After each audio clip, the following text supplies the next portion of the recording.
Right? So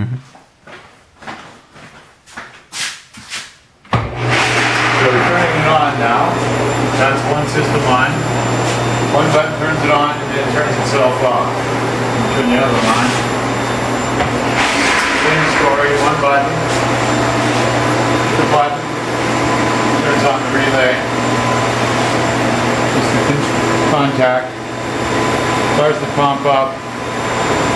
Commences the flow. The flow switch going. Turns on the system. Your ozone. Your flow rate at there. About 3.5 liters a minute. There's your control knob. Desiccant. Air dryer. Main service box with the throw switch. 40 amp. GFI. Breaker. 120 volt. Breakers for everything. And the timer. Swiss timing in there. Controller for the heating. GFI for the heating. GFI for the UV. Ozone, GFI. Disinfection, air, GFI. Water and tamper resistant both. Disinfector, air disinfector. Ballast for the UV. Bonding wire, controller pump, overflow for the water block, check valve, thermocoupler,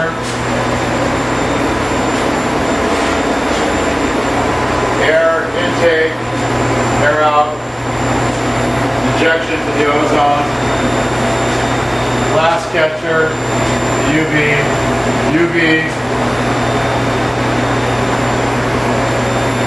flow meter. Right now we're going at 92 gallons a minute. Okay, you look at that one too. There's one right down there. We're at 92 there, see that? And then we have two filters here. Like I said, we're running a 3-filtered and a half secondary filter. Those are proprietary.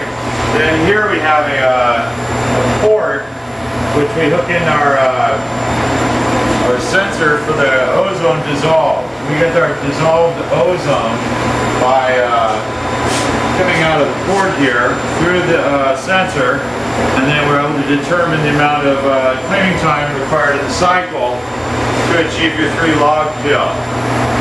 99.9 of all microorganisms need to be eradicated in one cleaning cycle. And as we calibrate the system, utilizing the dissolved ozone, we're then able to determine the amount of time to set the timer at. So not only does it go on automatically when you hit the button, it also turns itself off at the end of the cleaning cycle.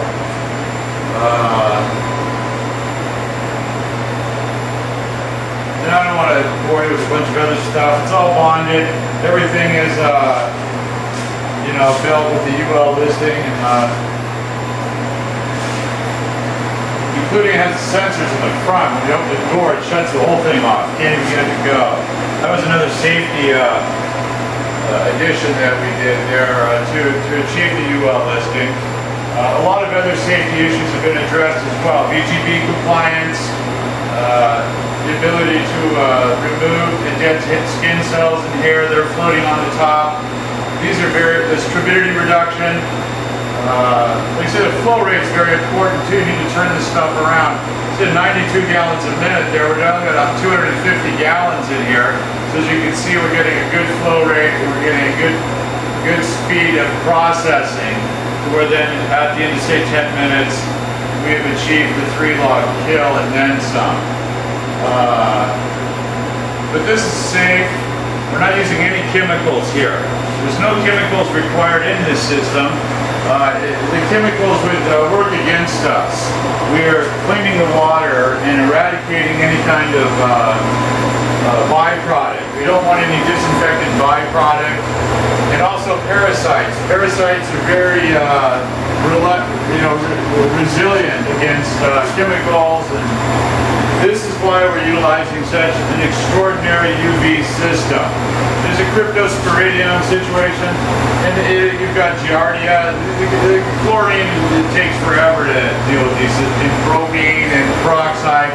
The peroxide creates a foam that coats the quartz crystal, which then is very, anyway, depreciates the value, in other words, of the UV when you mix the two together. But people like to suggest it's okay to do it that way. The ozone then is here we go, the method of actually, that you can determine what is there's no parts per million with the disinfectant. You cannot determine what is the chlorine or bromine. So people are blindly putting chemicals into these environments, which is then, poisoning the occupant. But then, like I said, it doesn't affect the, now the other factor that a lot of this stuff has to deal with is the scum on the piping, the biofilm. Biofilm now is collected, even if you're using all the UV in the world, the biofilm will collect in your pipes. There's where, like I said, the ozone is extremely important as well. The ozone then is used to clean the pipes as the flow is occurring. And the air, it also cleans. The ozone, as it breaks down and the O1 dissipates, it cleans the environment inside.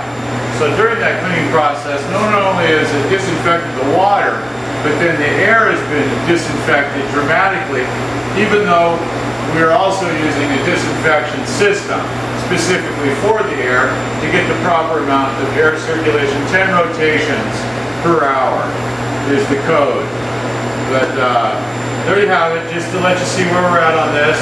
This is a system that works without chemicals, and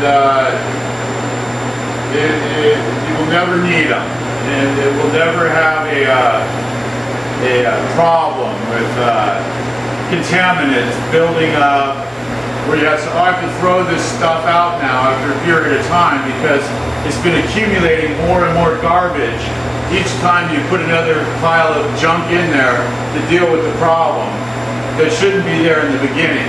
And that's why we're so happy about this the CCS standard and these other authorities that have been involved in the defining of proper efficacy for these flotation facilities.